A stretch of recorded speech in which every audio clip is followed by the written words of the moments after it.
ఓం శ్రీకృష్ణ. శ్రీకృష్ణ. ప్రవర్తన అద్దం వంటి మన మనసు ప్రవర్తన ప్రతిబింబం అద్దం లాంటిది. అందులో కనిపిస్తుంది. 100 మాటలు చెప్పడం కంటే ఒక్క పని చేసి చూపించటం మేలు కదా. జ్ఞానార్జనయే నిజమైన ధనార్జన అని గ్రహించాలి. ఓర్పును మించిన నేర్పు, శాంతిని మించిన సాధన లేదు.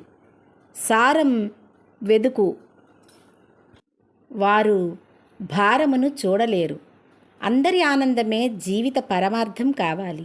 మనిషికి మంచి గుణమే మంచి ఆభరణం.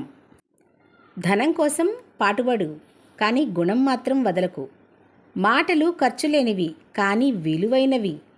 నీలో లోపాలను గుర్తించు, పరుల మంచిని గమనించు. మనస్ఫూర్తిగా సేవ చేసేవారు ఎందరికో మార్గదర్శకులు అవుతారు. నేడు చదువుల్లో ర్యాంకులు, ప్రవర్తనలో బ్లాంకులు ఉంటున్నాయి. నేటి మానవాళిని నడిపిస్తున్నది నవగ్రహాలు కాదు, రాగద్వేషాలు. మనసు అలసిపోతే చిన్న పని కూడా ఎంతో శ్రమ అనిపిస్తుంది.